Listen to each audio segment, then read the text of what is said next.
Assalamualaikum warahmatullahi wabarakatuh. Kami dari kelompok 7 praktikum basis data lanjut. Di sini kami akan mempresentasikan hasil kerja kami yaitu basis data tentang toko komputer. Yang pertama-tama yaitu latar belakang. Toko komputer menjadi sesuatu yang semakin penting dalam memenuhi kebutuhan teknologi masyarakat. Penciptaan database untuk toko komputer menciptakan upaya untuk meningkatkan efisiensi operasional dan memperkuat fondasi manajemen bisnis. Database ini dirancang untuk merekam transaksi penjualan secara terperinci, melacak stok produk, dan mengelola informasi pelanggan dengan lebih efektif. Pemantauan manajemen sumber daya manusia dan analisis keuangan menjadi fokus utama. Desain yang terstruktur memungkinkan pemilik toko untuk melacak kinerja bisnis, memberikan pelayanan yang lebih baik kepada pelanggan, dan bersiap untuk pertumbuhan di masa depan. Dengan memanfaatkan teknologi basis data, toko komputer dapat memainkan peran yang lebih proaktif dalam industri teknologi yang terus berkembang.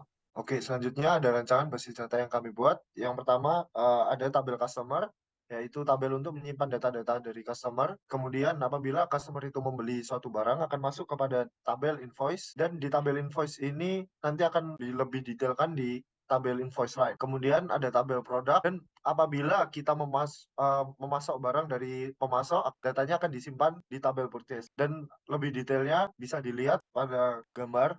Dan selanjutnya ada query DDL. Berikut query DDL yang kami gunakan.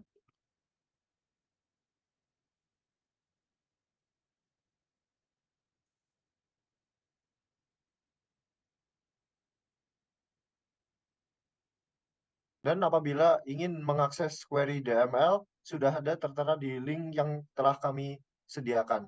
Baik, di sini saya akan menjelaskan studi kasus yang diberikan oleh Bu Selvi. Yang pertama, tunjukkan semua transaksi yang dilakukan oleh customer X. Penjelasannya, mengambil nilai ID pada customer, pada percobaan ini memilih ID 1 yang berada pada tabel invoice, lalu menampilkan semua transaksi yang dilakukan. Jika kita hanya ingin menampilkan namanya, maka harus dilakukan join ke tabel customer untuk mengambil namanya. Yang berikutnya adalah tunjukkan jumlah transaksi pada bulan tertentu. Penjelasannya, mengambil nilai invoice date dengan mengekstrak invoice date untuk mengambil nilai month. Month ini menginisialisasi bahwa bulan Januari sampai Desember adalah 1 sampai 12. Sehingga untuk percobaan tersebut, month bernilai 8, yang berarti bulan Agustus. Yang ketiga, tunjukkan produk yang dibeli dari customer X pada bulan tertentu. Penjelasannya, query ini menggunakan join untuk mengambil beberapa kolom yang dibutuhkan. Join pertama, tabel invoice dengan produk berdasarkan produk ID untuk menampilkan nilai produknya pada tabel produk dengan ID berdasarkan produk ID yang ada di tabel invoice. Yang kedua, join pada tabel invoice dengan invoice line menggunakan invoice ID untuk mendapatkan invoice date pada tabel invoice dengan invoice ID yang ada di tabel invoice line. Yang ketiga, join pada tabel customer dengan invoice berdasarkan customer ID dengan mendapatkan first name dengan customer ID yang ada di tabel invoice. Sehingga setelah dilakukan join, tentukan klausa where dengan first name sama dengan John dengan month 7, yaitu bulan Juli.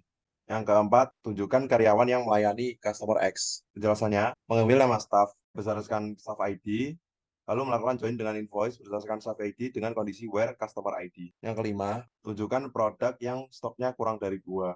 Penjelasan, mengambil nama produk dengan melakukan join pada tabel stok dengan produk berdasarkan produk ID. Setelah itu, kondisi where-nya adalah stok quantity kurang dari 2. Selanjutnya, eksplorasi basis data yang pertama, function. Beberapa eksplorasi function yang kami lakukan adalah pertama, function untuk melihat keuntungan penjualan yang didapat pada bulan tertentu. Penjelasannya, function calculate monthly profit dengan parameter start date dan end date yang berguna untuk menghitung awal bulan dan akhir bulan pada rentang penjualan tersebut. Fungsi ini terdapat variabel total profit untuk menyimpan total keuntungan. Variabel ini diinisialisasi dengan menjumlahkan setiap nilai invoice total yang dikurangi dengan purchase price yang dikalikan dengan invoice quantity yang ada di setiap invoice line. Selanjutnya terdapat query yang digunakan untuk menghitung, terdapat join untuk menggabungkan tabel invoice line dengan invoice dan produk berdasarkan foreign key yang digunakan. Setelah itu dilakukan join lagi dengan subquery yang dilakukan untuk mencari nilai purchase price pada tabel purchase dengan menggunakan min untuk mendapatkan nilai purchase price yang mana. Jika purchase price ganda, maka yang akan dipilih hanyalah satu saja. Selanjutnya kondisi yang digunakan berdasarkan start date dan end date bulan tertentu. Yang selanjutnya function untuk melihat data penjualan per produk. Jadi, membuat function get product sales untuk menampilkan daftar penjualan dari setiap produk tertentu, sehingga yang ditampilkan hanyalah data penjualan pada produk tersebut. Query tersebut menggunakan join dari tabel invoice line dengan invoice berdasarkan invoice ID untuk mendapatkan informasi dari tabel invoice line yang akan digunakan untuk menampilkan invoice quantity. Setelah itu, menggunakan kondisi berupa produk ID untuk menspesifikasikan produk yang diminta. Baik, selanjutnya untuk eksplorasi yang kedua yaitu adalah prosedur. Nah, di sini kami membuat beberapa prosedur, yaitu yang pertama prosedur untuk menambahkan transaksi penjualan. Penjelasannya, prosedur ini mengambil beberapa parameter seperti customer ID, staff ID, transaction date, produk data, dan quantity data. Pertama, prosedur menambahkan informasi transaksi utama ke dalam tabel invoice, namun untuk nilai invoice total di-set ke 0 untuk sementara. Selanjutnya, dengan menggunakan perulangan for, prosedur ini menambahkan detail transaksi ke dalam tabel invoice line berdasarkan data produk dan kuantitas yang diberikan, dan pada saat yang sama mengakumulasi total transaksi. Terakhir, prosedur melakukan pembaruan total transaksi pada tabel invoice setelah selesai menambahkan semua detail transaksi. Nah, selanjutnya kami membuat prosedur untuk menambahkan produk dan stok produk tersebut dan menampilkan price notice jika berhasil. Prosedur ini dibuat untuk menambahkan data produk baru ke dalam tabel produk dan informasi stok terkait ke dalam tabel stok. Nah, prosedur tersebut menerima parameter nama produk, kategori, deskripsi produk, harga, dan jumlah stok. Prosedur ini pertama-tama menambahkan data produk ke tabel produk menggunakan nilai dengan setiap parameter yang sesuai. Kemudian menggunakan nilai parameter yang sesuai dengan tabel stok yang dihasilkan untuk operasi insert untuk menambahkan informasi stok ke dalam tabel stok, sehingga menyimpan ID produk baru dan jumlah stok yang terkait. Setelah itu, menampilkan price notice untuk memberikan pesan bahwa berhasil menambahkan produk. Untuk prosedur yang ketiga, yaitu menambahkan purchase dan menampilkan price notice jika sudah berhasil menambahkan. Nah, prosedur ini dibuat untuk menambahkan purchase baru dengan menerima parameter yang berupa produk ID, purchase date, purchase quantity, purchase price, supplier name. Setelah itu, memasukkan value setiap parameter ke dalam kolom yang ada di tabel purchase dengan menggunakan operasi insert. Setelah itu, menampilkan price notice untuk memberikan pesan bahwa berhasil menambahkan purchase. Nah, untuk eksplorasi yang ketiga, yaitu trigger. Nah, di sini kami menggunakan trigger untuk mengurangi stok pada produk setelah dilakukan transaksi. Untuk penjelasan query-nya, membuat trigger menggunakan function untuk mengupdate otomatis stok quantity pada tabel stok setelah terjadi penjualan baru. Dan kemudian mengupdate jumlah stok dengan mengurangkan jumlah produk yang terjual yang diambil pada kolom invoice quantity pada tabel invoice line. Nah, di sini tampilan quantity stok sebelum dilakukan transaksi bahwa pada stok ID 12 dan 13, sebelumnya itu 17 dan 10.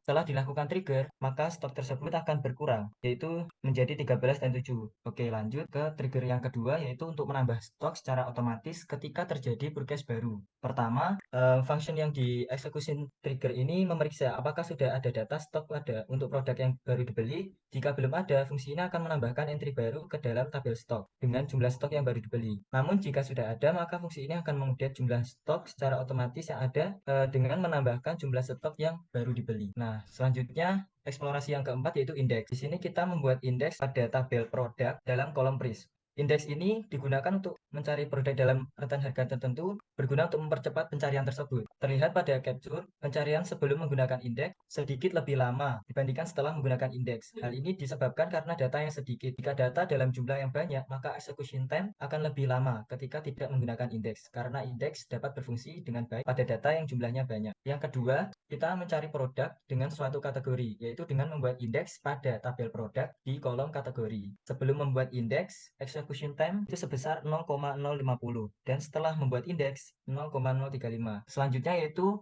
eksplorasi pada optimasi query. Yang pertama, mengenai penggunaan join dan tanpa menggunakan join. Outputnya setelah menggunakan join, execution time yaitu sebesar 0,076 dan jika tidak menggunakan join yaitu sebesar 0,044.